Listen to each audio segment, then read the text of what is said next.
Hello everyone, आज हम class 10 की एक्सरसाइज 3.3 का थर्ड क्वेश्चन का 6 पार्ट करेंगे। प्रीवियस वीडियो में हमने पहले 5 पार्ट डिस्कस कर लिए थे।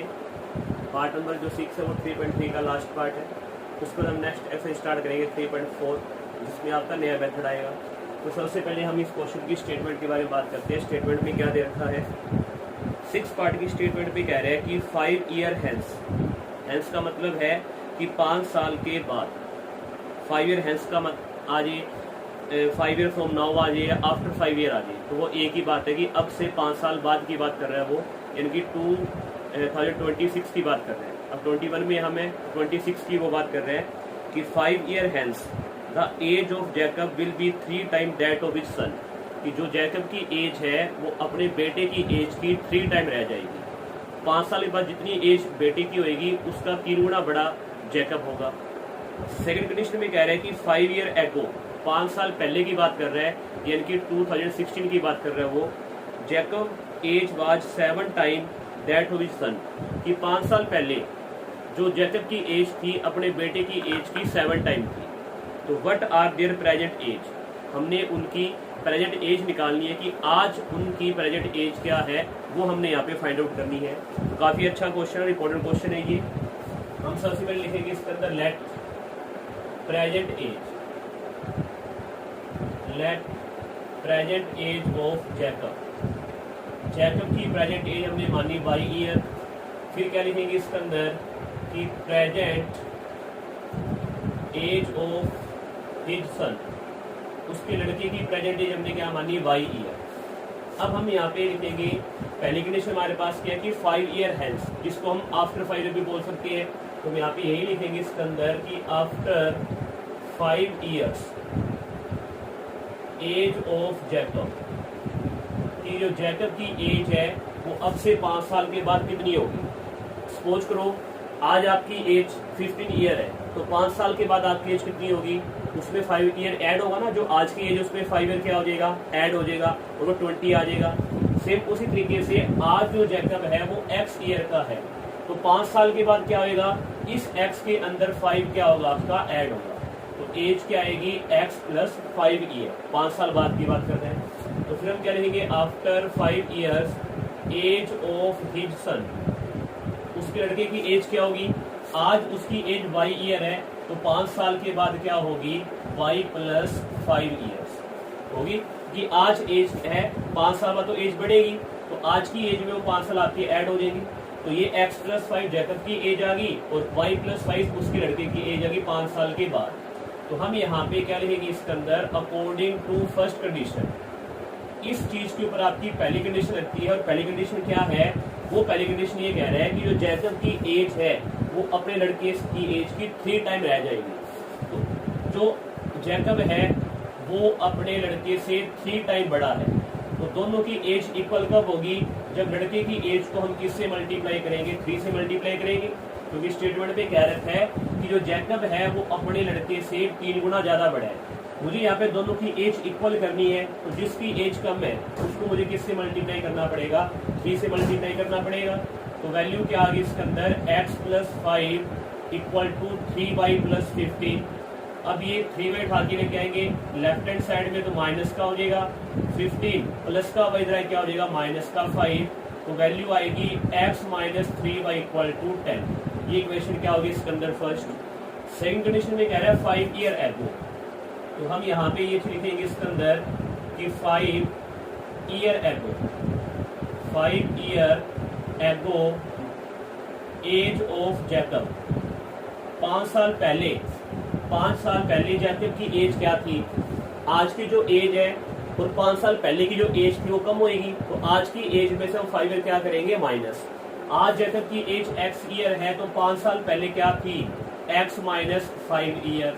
सेम इसी तरीके से क्या आएगा, 5 year ago as of his son, कि उसके लड़के की एज क्या होगी, y माइनस 5 ईयर। अब यहाँ पे लगेगी सेकंड कंडीशन, हम लिखेंगे अकॉर्डिंग टू सेकंड कंडीशन। अब दूसरी कंडीशन में क्या कह रहे हैं कि 5 साल पहले जो जैकब था अपने लड़के से 7 टाइम बड़ा था, तो जैकब की एज है x माइनस 5, लड़के की एज है y माइनस 5, 5 साल पहले, दोनों की एज इक्वल कब होगी? जब लड़के की एज को हम किससे मल्टीप्लाई करेंगे? 7 से मल्टीप्लाई करेंगे। तो ये वैल्यू आएगी x माइनस वाई, 7 से मल्टीप्लाई में 7y माइनस 35। तो x equal to 7y minus 35, ये माइनस किसके बराबर, इधर आगे क्या हो जाएगा? प्लस। तो x बराबर क्या आ गया? 7y माइनस में 30। ये इक्वेशन सेकंड होगी। अब हम यहाँ पे क्या लिखेंगे इसके अंदर कि putting value of x in equation 1 from equation 2। 1 में पुट करते हैं यहाँ पे x की जगह, और x किसके बराबर है? x बराबर है 7y माइनस 30 के बराबर है। माइनस में क्या पड़ा इसके अंदर? 3y, और इक्वल किसके बराबर है? ये 10 के। तो 7y में से माइनस का 3y कितना बचेगा? 4y। 10 माइनस का 30 उठा के लेकर आएंगे राइट हैंड साइड में, तो साइन चेंज क्या हो जाएगा? प्लस का 30। 4y इक्वल टू 40, तो y इक्वल टू 40/4। तो y किसके बराबर आ गया इसके अंदर? 10 के बराबर आ गया। अब हम यहाँ पे क्या लिखेंगे इसके अंदर? Putting value of y in equation 2 में पुट करते हैं यहाँ पे। तो x की वैल्यू क्या आएगी? 7 के इंटू में y 10 के बराबर है, और माइनस कितना है? 30। तो x equal to 70 minus 30, x equal to किसके बराबर आ गया? 40 के। यानी कि x किसकी वैल्यू है? जैकब की एज की, और y किसकी वैल्यू? उसके लड़के की एज की। तो हम क्या लिखेंगे इसके अंदर की therefore present age of Jacob. x year माना तो x की वैल्यू कितनी आ गई? 40। फिर क्या लिखेंगे? Present age of his son, वो y माना था जो किसके बराबर आ गई? 10 ईयर के। अब कंडीशन दोनों देख लेते हैं। 5 साल बाद जैकब की एज होगी 45 ईयर, और इसकी एज होगी 15 ईयर। 45 15 का 3 टाइम है, तो पहली कंडीशन यहाँ पे फुलफिल होगी। फिर दूसरी कंडीशन थी 5 साल पहले। 5 साल पहले की बात करूं, जैकब की एज 35 होगी, और जो उसकी लड़की की एज थी वो कितनी थी? 5 ईयर। 35 5 का 7 टाइम है, तो यहाँ पे आपकी ये सेकंड कंडीशन भी फुलफिल हो रही है 7 टाइम वाली। तो ये आपका कंप्लीट यहाँ पे आंसर हो गया। तो ये आपकी एक्सरसाइज कंप्लीट है 3.3। अब नेक्स्ट हम बात करेंगे 3.4 के बारे में, जिसपे आपका नया मेथड अप्लाई होगा। ये हमने एक मेथड की एक्सरसाइज कर लिया, सेकंड मेथड पे एक्सरसाइज बेस आपकी।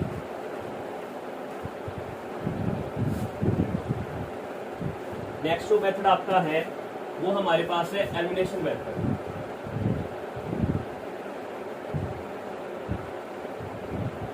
एलिमिनेशन मेथड, पहला जो हमने मेथड किया था वो हमने किया था सब्स्टिट्यूशन मेथड। अब जो 3.4 में अप्लाई होगा वो हमारे पास है एलिमिनेशन मेथड, यानी कि एलिमिनेट करना, एक चीज को बाहर निकालना।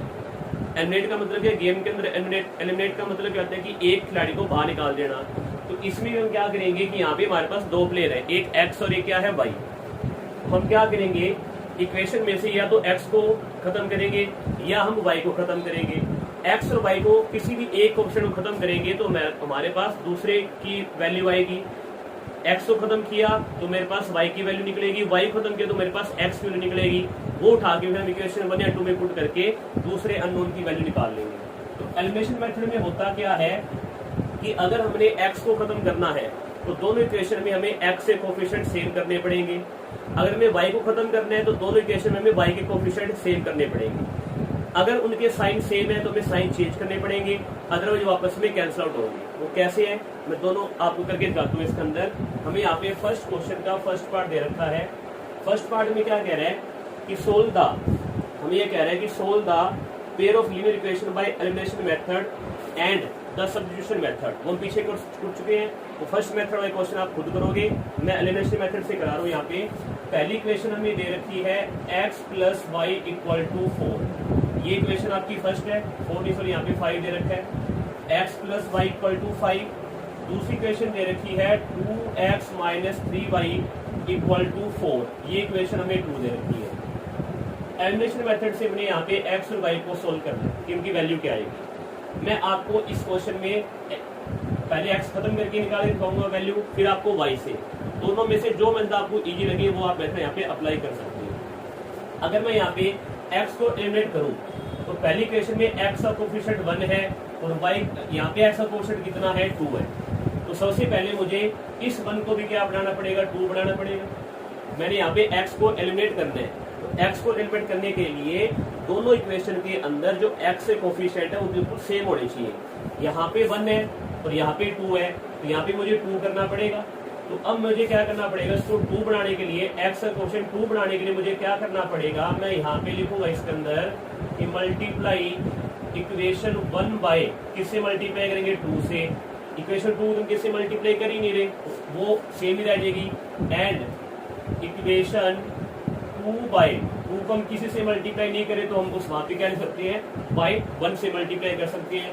तो इसको अगर मैं 2 से मल्टीप्लाई करूं तो वैल्यू क्या आएगी, 2x प्लस 2/5 की 2 से मल्टीप्लाई क्या होगी, 10। इक्वेशन 1 को मल्टीप्लाई कर रहा हूं तो सारी इक्वेशन आपकी 2 से मल्टीप्लाई होगी। तो 2x plus 2y equal to 10। Equation 2 की 1 से मल्टीप्लाई करेंगे तो वो सेम इक्वेशन आएगी, 2x minus 3y equal to किसके बराबर आ गया, 4 के। अब हमें यहाँ पे करना क्या है, x को हमें यहाँ पे एलिमिनेट करना है। तो इन दोनों के साइन क्या है, सेम है, दोनों ही पॉजिटिव है। तो अब पॉजिटिव तो पॉजिटिव कटेगा नहीं, एक प्लस का हो एक माइनस का हो तो ही वो कैंसिल आउट होगा। तो साइन चेंज करेंगे, ये प्लस है ये क्या हो जाएगा माइनस, ये माइनस क्या होगा प्लस, और ये प्लस क्या होगा माइनस। 2x से 2x क्या हो गया कैंसल, प्लस का 2y प्लस का 3y कितना आएगा 5y इक्वल टू 10 में से 4 माइनस किया कितना बचेगा 6। अब साइन ये चलेंगे आपके, जो आपने ये साइन है, ये प्लस का 3y काउंट होगा, ये माइनस का 4 काउंट होगा। प्लस का 2y प्लस का 3y प्लस का 5y, 10 माइनस 4 कितना आया 6। तो y किसके बराबर आ गया 6/5। ये y क्यों निकल गई इसके अंदर। अब हम क्या लिखेंगे इसके अंदर, putting value of y, choice आपकी, चाहे 1 में पुट करो चाहे 2 में पुट करो, इन इक्वेशन 1 मैंने 1 में पुट कर दी। तो x प्लस वाई, y किसके बराबर आया 6/5 के, इक्वल टू क्या हो गया 5। तो x बराबर 5, ये प्लस इधर आए क्या हो गया इसके अंदर माइनस होगा, इसके डिवाइडेबल कर सकता हूँ मैं, दोनों का एलसीएम आ गया 5 की 5 से मल्टीप्लाई 25 माइनस 6, x बराबर कितना आ गया 19/5। तो इसका मतलब क्या है, x इक्वल टू 19/5 और y किसके बराबर आ गया इसके अंदर 6/5। ये आपका आंसर होगा। देखो पिछले मेथड में हम एक इक्वेशन को सोल्व करके दूसरी पुट करे थे, ये मेथड थोड़ा अलग आ गया, इसमें हमने पहले x को खत्म कर दिया। अब इसी क्वेश्चन के अंदर मैं आपको दूसरा मेथड लगा के दिखा रहा हूँ जिसमें हम y को खत्म करते हैं। इक्वेशन हमें दे रखी है x plus y equal to 5 और दूसरी इक्वेशन है 2x minus 3y equal to 4। अब पहले मेथड में मैंने x को इक्वल किया था कोफिशिएंट को, अब मैं यहाँ पे y का कोफिशिएंट इक्वल कर रहा हूँ। यहाँ पे पहली इक्वेशन में y का कोफिशिएंट है 1, दूसरी इक्वेशन में y कोफिशिएंट है 3। तो हम मुझे इसको भी इक्वल करने के लिए किससे मल्टीप्लाई करनी पड़ेगी, 3 से मल्टीप्लाई करनी पड़ेगी। या सिंपल सी ध्यान रख लो, जब भी आप किसी भी चीज कोफिशिएंट इक्वल करते हो तो दूसरी इक्वेशन में जो y का कोफिशिएंट है उसकी मल्टीप्लाई इक्वेशन 1 से होगी और इक्वेशन 1 में जो y का कोफिशिएंट है उसकी मल्टीप्लाई इक्वेशन 2 से होगी। तो हम यहाँ पे क्या लिखेंगे इसके अंदर, हम लिखेंगे इसके अंदर कि मल्टीप्लाई इक्वेशन 1 बाय, किससे मल्टीप्लाई करेंगे 3 से, एंड इक्वेशन 2 बाय 2 को अपन किससे मल्टीप्लाई करेंगे 1 से। यानी कि कोफिशिएंट को इंटरचेंज करा के मल्टीप्लाई करेंगे। यहाँ पे कोफिशिएंट 1 है तो इस 1 की मल्टीप्लाई इक्वेशन 2 के साथ होगी। यहाँ पे y कोफिशिएंट 3 है तो इस 3 की मल्टीप्लाई इक्वेशन 1 के साथ होगी, क्योंकि हम यहाँ पे y को इक्वल कर रहे हैं। सेम इसमें हुआ था, x को जब इक्वल किया यहाँ पे x का कोफिशिएंट 2 था तो इक्वेशन 1 की मल्टीप्लाई 2 से करवाई थी। यहाँ पे x का कोफिशिएंट 1 था, इक्वेशन 2 की मल्टीप्लाई हमने 1 से करवाई थी इसके अंदर। अब इक्वेशन 1 की 3 से मल्टीप्लाई करो तो क्या आएगा 3x plus 3y equal to 15 और दूसरी इक्वेशन क्या है 2x minus 3y equal to 4। अब देखो एक प्लस का 3y है और एक माइनस का 3y है, दोनों अपोजिट साइन की है तो ये आपस में कैंसिल हो जाएंगे। अब हमें यहाँ पे साइन चेंज नहीं करने पड़ेगी। इसमें हमने साइन चेंज क्यों किए, क्योंकि दोनों ही प्लस के थे, दोनों प्लस के आ रही है दोनों माइनस के आ रही है, तो हमें साइन चेंज करने पड़ेंगे। एक प्लस कर एक माइनस का आए तो हमें साइन चेंज नहीं करना पड़ेगा, वो डायरेक्ट कटेगा जब इसको ऐड करेंगे। तो 3x प्लस 2x कितना आएगा 5x, 15 प्लस 4 कितना आएगा 19, x बराबर कितना आ गया 19/5। इसमें भी x कितना आ रहा था 19/5 आ रहा था। अब हम क्या लिखेंगे इसके अंदर कि putting value of x in equation 1, equation 1 में पुट करते हैं x की वैल्यू तो कितना है x 19/5 plus y equal to 5, तो y क्या आएगा 5, इधर आगे माइनस होगा 19/5, ये 5/1 हो गया, y इक्वल टू 5 लिया एलसीएम 25 माइनस 19, तो y इक्वल टू क्या आ गया 6/5। तो देयरफॉर x की वैल्यू आ गई 19/5 और y की वैल्यू क्या आ गई इसके अंदर 6/5, और इसके अंदर भी क्या आ रही थी आपकी सेम ही वैल्यू आ रही थी। वैल्यू में कोई फर्क नहीं है, सिर्फ हमने कोफिशिएंट जो आपकी वेरिएबल है उनको चेंज किया, यहाँ पे x को खत्म किया है, यहाँ पे हमने y को खत्म किया है। तो एलिमिनेशन मेथड में सिर्फ ये दो ही मेथड लगेंगे, या तो x को इक्वल करके सोल्व करेंगे या y को इक्वल करके सोल्व करेंगे, मर्जी आपकी है जो भी आप इसमें इक्वल करें। अब हम बात करते हैं इसके सेकंड पार्ट के बारे में, फर्स्ट क्वेश्चन के।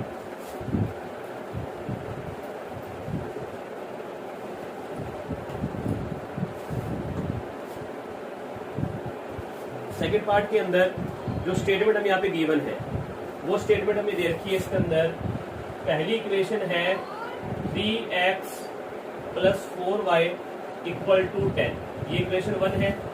दूसरी इक्वेशन है 2x minus 2y equal to 2, ये इक्वेशन 2 है। अब हमने या तो x के कोफिशिएंट इक्वल करने हैं या हमने y के कोफिशिएंट इक्वल करने हैं। मैं यहाँ पे देखूँ तो y का साइन प्लस है और यहाँ पे देखूँ तो y का साइन माइनस है, तो मुझे y की कोफिशिएंट इक्वल करने से क्वेश्चन आसानी से सोल्व होगा। आप x के भी कर सकते हो, जैसे आपका मन करे आप वैसे कर सकते हो। मैं यहाँ पे y की कोफिशिएंट इक्वल कर रहा हूँ। इक्वेशन 1 में y का कोफिशिएंट क्या है 4, इक्वेशन 2 में y का कोफिशिएंट क्या है 2। अब इस 2 को 4 बनाने के लिए मुझे किससे मल्टीप्लाई करना पड़ेगा, 2 से मल्टीप्लाई करना पड़ेगा, या तो 4 पहले ही है। तो हम यहाँ पे क्या लिखेंगे इसके अंदर, हम लिखेंगे इसके अंदर कि मल्टीप्लाई इक्वेशन 1 बाय 1 को तो 1 से कर रहे हैं, एंड इक्वेशन 2 बाय 2 किससे मल्टीप्लाई कर रहे हैं 2 से, क्योंकि यहाँ पे 4y है और इस 2 को 4 बनाने के लिए 2 की 2 से मल्टीप्लाई करनी पड़ेगी। 1 से मल्टीप्लाई करेंगे तो ये तो वैल्यू सेम टू सेम आएगी, 3x plus 4y equal to 10। 2 से मल्टीप्लाई करें तो 4x माइनस का 4y इक्वल टू 2 आएगा, सॉरी इक्वल टू 4 आएगा। 2 की 2 से मल्टीप्लाई करेंगे तो ये 4 आएगा, पूरी इक्वेशन को मल्टीप्लाई करनी है।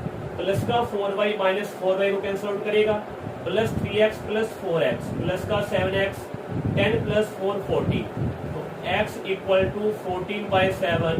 तो x किसके बराबर आ गया 2 के बराबर आ गया। तो अब हम यहाँ पे क्या लिखेंगे इसके अंदर, putting value of x in equation 1, यहाँ पुट करते कितना आएगा 3 into 2 plus 4y equal to 10, 6 plus 4y equal to 10, 4y equal to 10 plus का 6 जरा माइनस होगा तो 4y इक्वल टू 4, 4 से 4 कटा, y इक्वल टू 1, तो देयरफॉर x बराबर 2 और y बराबर 1। ये आपका कंप्लीट इसमें सोल्यूशन हो गया, ये आपका आंसर हो गया। ठीक है, नेक्स्ट में दे रखे इसी के अंदर, इसी का थर्ड पार्ट के अंदर स्टेटमेंट हमें दे रखी है 3x minus 5y minus 4 equal to 0। दूसरी इक्वेशन दे रखी है 9x इक्वल टू 2y और प्लस मुझे दे रखा है 7। सबसे पहले इन दोनों इक्वेशन को थोड़ा सा अरेंज करना पड़ेगा। अरेंज करते हैं हम 3x माइनस 5y, ये माइनस का 4 इधर आगे प्लस का 4, इक्वेशन 1 आई। इसको अरेंज करें 9x प्लस का 2y लेफ्ट में आ गया माइनस का 2y इक्वल टू 7, ये इक्वेशन क्या आ गई इसके अंदर 7। अब हम यहाँ पे x से कोफिशिएंट इक्वल करें, y की वो मर्जी आपकी है। यहाँ पे x का कोफिशिएंट है 3 और यहाँ पे x का कोफिशिएंट है 9, तो 3 को 9 बनाने के लिए मुझे 3 से मल्टीप्लाई करना पड़ेगा, यानी कि इस पार्ट में मैं x का कोफिशिएंट इक्वल कर रहा हूँ। एक पार्ट मैंने आपको y से करके दिखा दिया, ये x से करके दिखा रहा हूँ। यहाँ पे हम क्या लिखेंगे इसके अंदर, यहाँ पे लिखेंगे multiply equation 1 by 3 and equation 2 by किससे करेंगे 1 से, क्योंकि वहां तो पहले ही 9 है, हमने इसको 9 बनाना है। इक्वेशन 1 को जब 3 से मल्टीप्लाई करेंगे, 3 की 3 से मल्टीप्लाई 9, 3 की 5 से मल्टीप्लाई 15 और 4 की मल्टीप्लाई 3 से कितना आएगा 12। 1 से मल्टीप्लाई में 9x माइनस का 2y इक्वल टू क्या आएगा इसके अंदर 7। अब यहाँ पे देखिए इसके अंदर तो जो आपकी वैल्यू है दोनों क्या यहाँ पे प्लस के हैं, तो हमें इसके साइन चेंज करने पड़ेंगे। साइन चेंज करते हैं, ये माइनस ये प्लस और ये क्या आएगा माइनस। 9x से 9x क्या हो गया कैंसल, माइनस का 15y और प्लस का 2y, ये आएगा माइनस का 13y, प्लस का 12 माइनस का 7, ये आएगा आपका 5। 12 माइनस 7 5 होगा, तो मैं माइनस साइन एक बार ये रख रहा हूँ, y इक्वल टू 5, 13 मल्टीप्लाई क्या होगा डिवाइड, तो y इक्वल टू माइनस कितना आएगा 5/13, y की वैल्यू आ गई। अब हम क्या लिखेंगे इसके अंदर, हम लिखेंगे इसमें कि putting value of y in equation 1 में पुट करते हैं 3x माइनस 5 इंटू में y, और y क्या है माइनस का 5/13, और इक्वल किसके बराबर है वो 4 के। ये माइनस इस माइनस से मल्टीप्लाई करेगा तो माइनस माइनस क्या हो जाएगा आपका प्लस, डिवाइड बाय कितना आ गया इसके अंदर 13 आ गया, और इक्वल में किसके बराबर पड़ा है इसके अंदर 4 के। अब वैल्यू क्या आएगी इसके अंदर 3x इक्वल टू 4, ये इधर आके माइनस कितना आएगा 25/30। अब हम इसका एलसीएम लेंगे, 3x इक्वल टू एलसीएम लिया 13 की 4 से मल्टीप्लाई कितना आएगा 52 माइनस 25, तो 30 कैंसल, 1 से मल्टीप्लाई 25 ही आएगा। अब इसके बाद की जो वैल्यू है वो क्या आई 3x इक्वल टू 52 माइनस 25, ये वैल्यू आ गई 27 डिवाइड बाय 13। हमने x निकालना है, 27/13 इंटू ये मल्टीप्लाई इधर क्या हो जाएगा डिवाइड, 3 से काटा किस पे कट गए 9 पे, x इक्वल टू क्या आ गया 9/13, तो देयरफॉर x बराबर क्या है 9/13, और y बराबर हमारे पास क्या आया था माइनस का 5/13। ये आपका यहाँ पे कंप्लीट आंसर होगा इसके अंदर पार्ट नंबर 3 का। अब इसका एक पार्ट नंबर 4 बचा है जो आपने यहाँ पे खुद करना है, ये आपके लिए होमवर्क है। अब नेक्स्ट लेक्चर के अंदर हम इसका सेकंड क्वेश्चन डिस्कस करेंगे। Thank you, have a nice day.